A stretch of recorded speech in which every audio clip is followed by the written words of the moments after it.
The reason that I became a reporter is that it gives you license to ask people nosy questions, which, is a lot of fun. And certainly to be able to ask Howard Stern those kind of direct questions. And the Playboy interview, you were required to have 6 hours of time with the subject. Welcome to the True Fiction Project, a podcast series that explores the origins of fiction. Every week, we begin with an interview, nonfiction, followed by a creative piece, fiction, inspired by something from the interview. The idea is to demonstrate, of course, that fiction is born out of our life experiences. Now, here's your host, storyteller, author, public speaker, health and wellness expert, Reenita Hora. Welcome to the True Fiction Project. I'm your host, Reenita Hora. And on today's show, we have a guest who is an award-winning journalist, a critic, a filmmaker, a novelist. Marshall Fine is definitely the kind of person I want to be when I grow up. Hi, Marshall. Welcome. Hi, how are you? Thank you for having me. Thank you for being here. And just, by way of introduction, I know we're going to talk about your novel today, Hemlock Lane, but you have done so much. Bring our audiences into your world because you've done film biographies and documentaries, a Playboy interview with Howard Stern. Show us your life. I guess I always operated under the philosophy that what productive use can I be making of this particular moment? I always had a full-time job up until I retired about 4 years ago. But even then, I was always working on something else. And I was very productive as a critic and reporter, but I was always working on something else. I have a hard drive full of plays and screenplays that nobody's seen. Hopefully, now someone will go, oh, what else do you have? That was sort of why I kept writing them. But I guess you could say I have a restless creativity that I'll see something and go, oh, I think I could do that. And so I try. A restless creativity is the only way to go for creative people, because if you're not restless, you're not creative. If you're not creative, you're not going to do anything.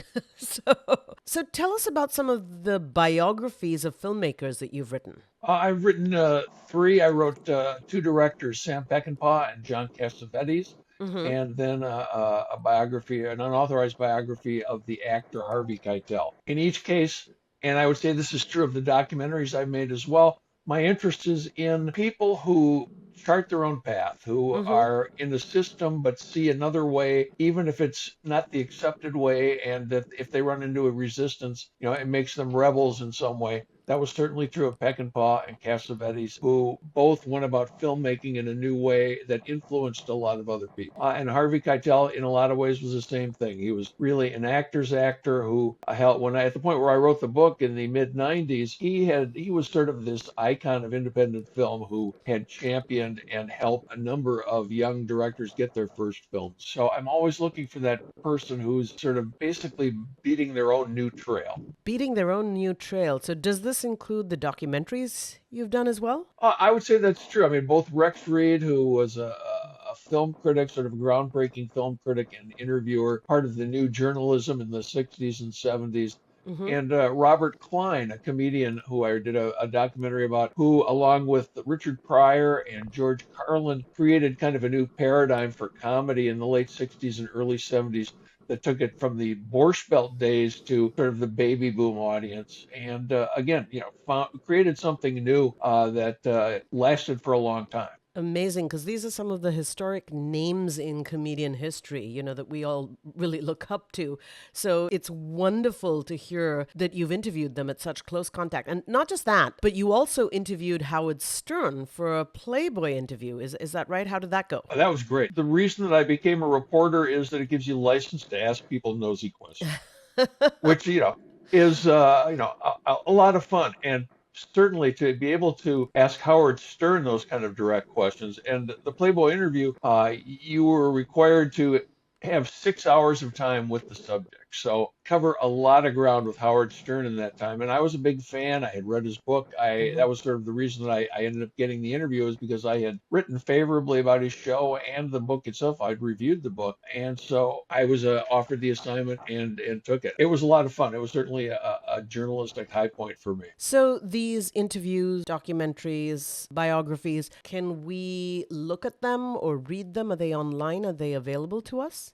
Howard Stern, I think you have to probably have a subscription to the Playboy to get into their archive of interviews. My biographies are available as actual physical books. They were written long enough ago that they were never made into ebooks, but you can find them on Amazon, certainly. Excellent. And you can find them through my website, which is marshallfine.com.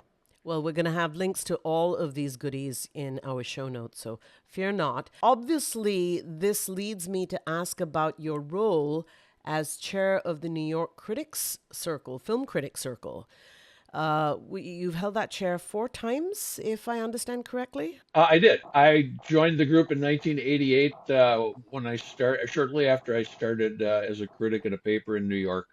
And was with the group for the next 35 years. I chaired it on 4 separate occasions. It's a voluntary thing. I was also unofficially for a long time the group's treasurer, and then eventually transitioned to become the group's general manager and sort of put into place a number of systems to keep the group kind of going forward. It was an unusual group in the sense that it only existed to give awards. So they only met once, basically twice a year, once for a meeting to vote on new members and once to vote on the awards themselves. And then they gave an awards dinner. And so the chairman basically organized those meetings and put together and hosted the dinner itself.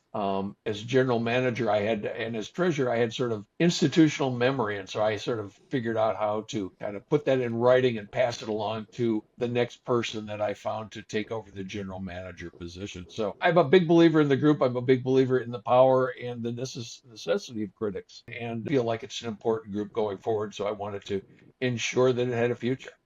And I'm guessing that the requirement was that you needed to be a New York-based film journalist or film critic or something of the sort.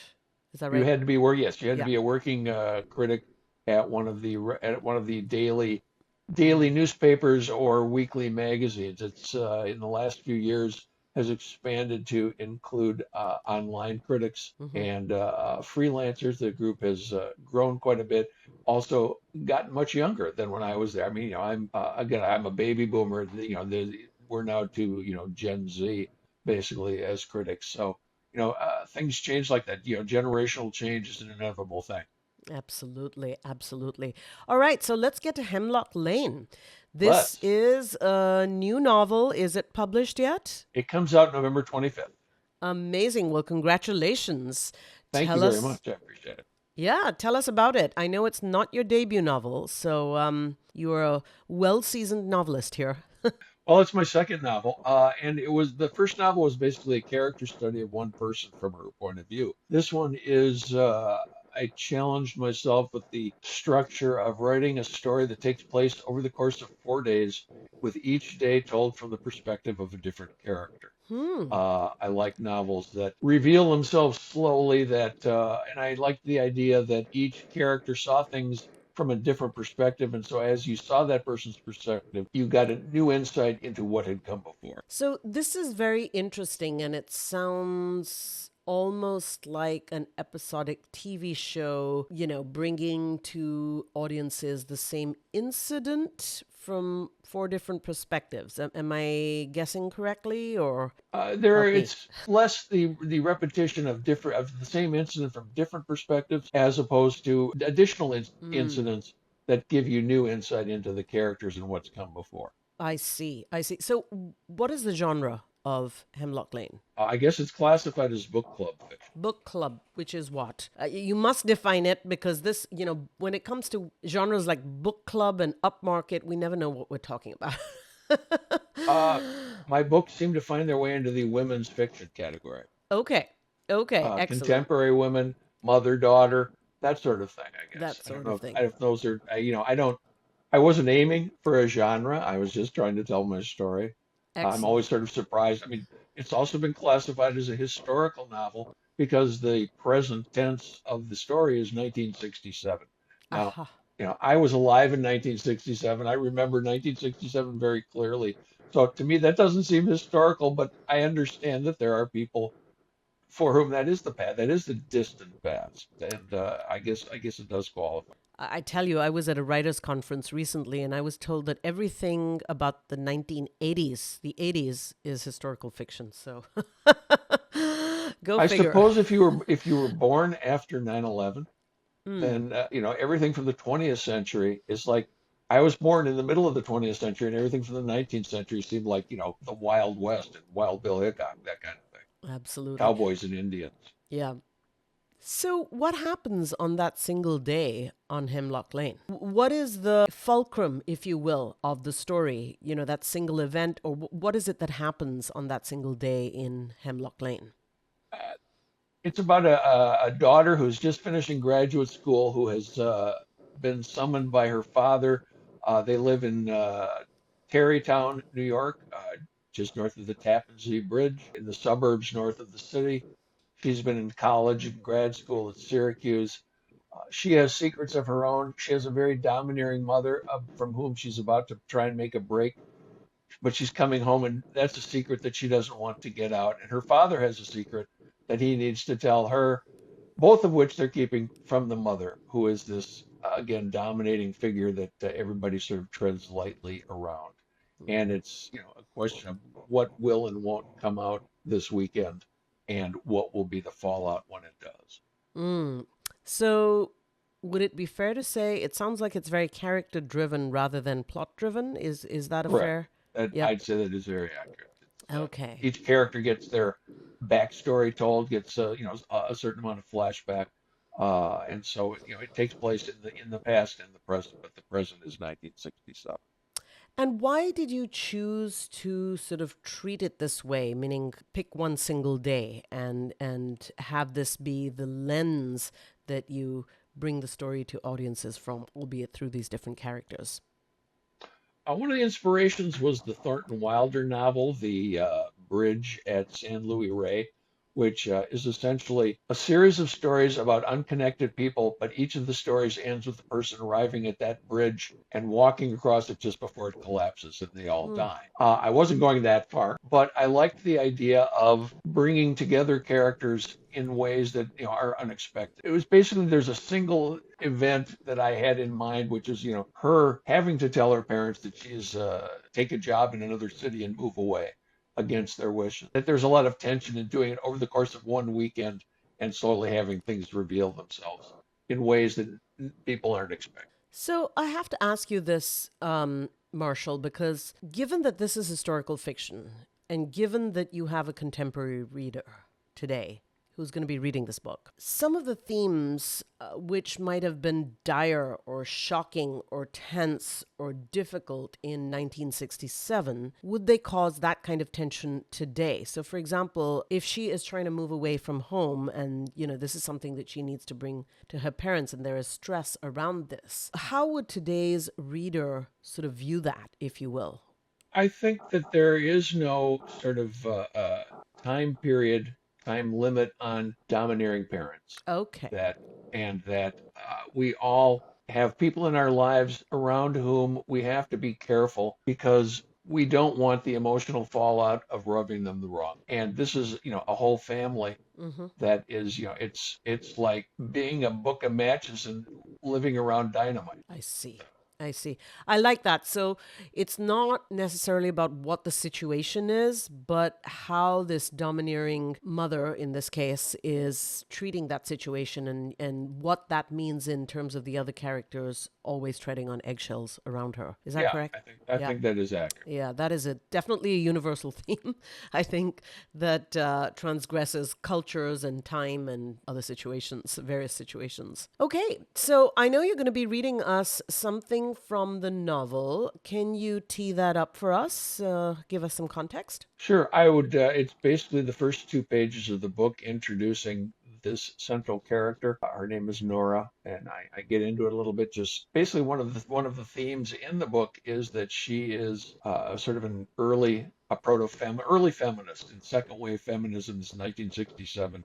It's a couple of years after Betty Friedan's Feminine Mystique came out. But, at that point in time, this was still not a widely accepted or even widely known point of view, that it was considered shocking. What Betty Friedan was saying about the role of women in society to the average middle class suburbanite. This was, what was she talking about? They didn't know. And today, the idea of female equality is, sort of a given in life, that, this is what you teach your kids, that boys and girls, you have equal opportunity. You're both the same. But it wasn't always the same. And I think that that's one of the things that hopefully younger readers will take away, is that things have changed a lot, in the 60 years since the setting of this book.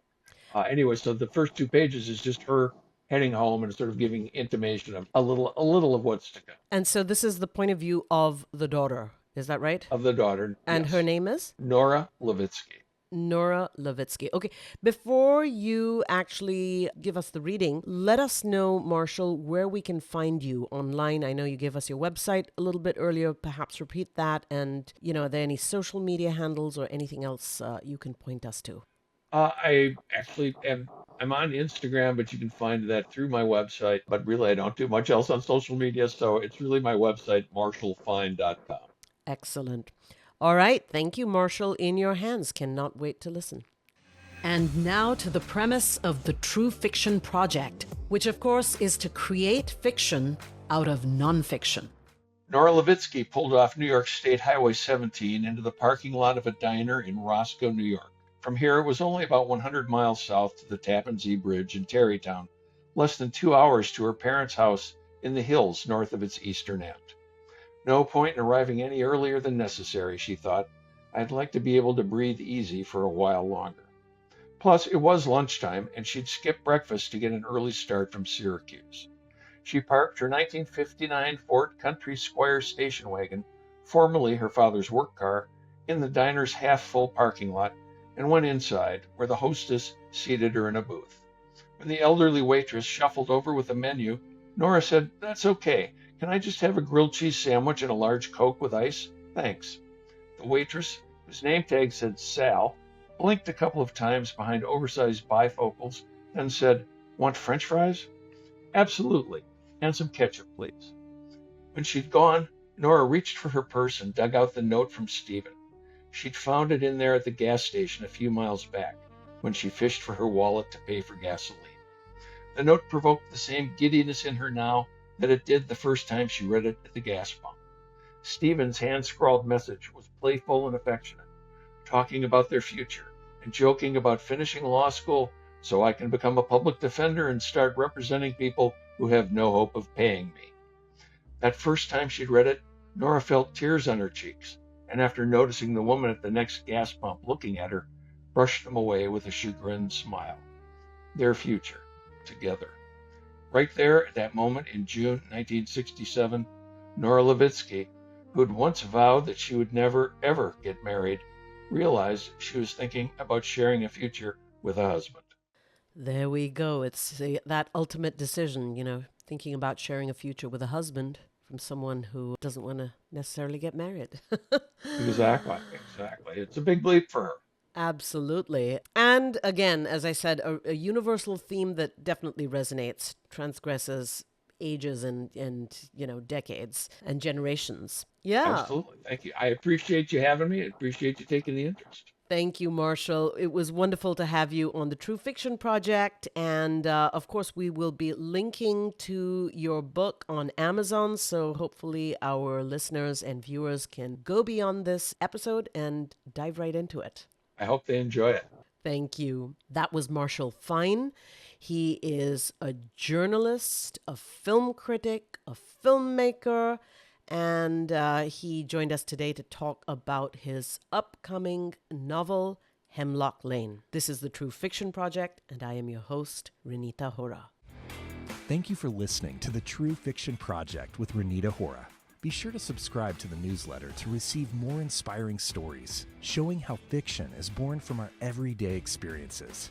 For more information, visit www.truefictionproject.com.